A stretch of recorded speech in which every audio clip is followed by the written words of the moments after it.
What if I told you the tech behind Bitcoin could actually end voter fraud, or stop corruption in land ownership, or make it possible to trace an entire supply chain's origin in a matter of seconds? I'm talking about blockchain technology, and it's way more than just crypto. Let's try to break this down in the easiest way possible. Let's say I buy a bunch of stuff from my friend Taylor for $13.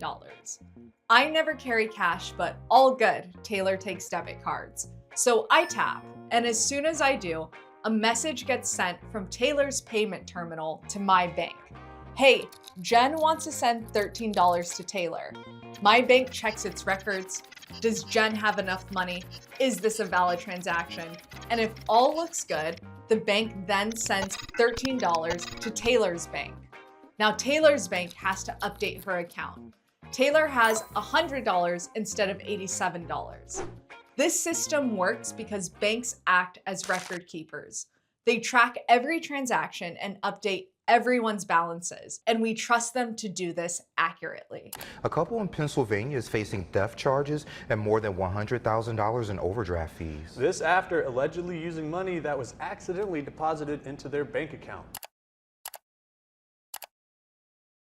Back to concerns over U.S. banks in the wake of what amounts to the second and third largest bank failures in U.S. history. Not to mention, this is literally how banks make money. We give them our cash and they say, cool, we'll keep track of this for you. Then they turn around and lend it out or invest it on their own behalf. But here is the big question. Do we really need banks to do that job? With blockchain, the same transaction happens without a bank. Instead of being logged into two private databases, it's recorded publicly on the blockchain. Anyone with an internet connection can see it using something called a block explorer. And when I say anyone, it doesn't mean that people can see that I, Jen, and all my personal details sent $13 to Taylor. They just see a string of letters and numbers, i.e. wallet addresses, sending and receiving funds. It's public, but it's not personal. So how does it actually work? The reason it's called a blockchain is because it's just a bunch of blocks of information being strung together. And when something happens, like sending money or updating data, it gets bundled into a new block. But before that block can be added to the chain, the network has to agree it's valid. This agreement is called consensus, and it usually happens through mechanisms like proof of work or proof of stake. Think of it like publishing a news story that has to be fact-checked by hundreds of editors. And if the majority of those editors agree that it's accurate, then it gets published.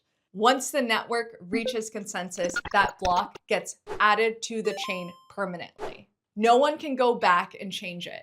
And because everyone has access to see the ledger, no one can tamper with the history. And the result? A much more efficient system where you're actually in control of your money and any asset that you own. And because blockchain technology is so efficient, secure, and cost-effective, we're already seeing major financial institutions like BlackRock and Apollo Global use it to put private equity and investment funds on chain. And the real world use cases of blockchains extends so far beyond financial access and inclusion. Hospitals in the UAE and the US are testing blockchain to share medical records between providers. Walmart already uses blockchain to trace food supply origins in seconds. Artists can now publish IP on an immutable ledger that has built-in royalty enforcement, and governments could publish public payrolls or run audible elections directly on chain. And land title fraud?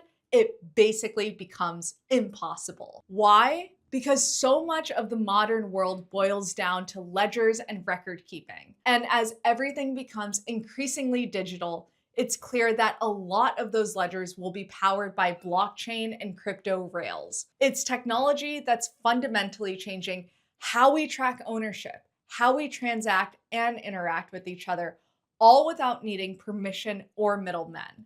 And that's what the power of the blockchain is. If you still have questions about how it works, make sure to drop them in the comments below. And if you found this helpful, be sure to like and subscribe for more breakdowns on crypto concepts.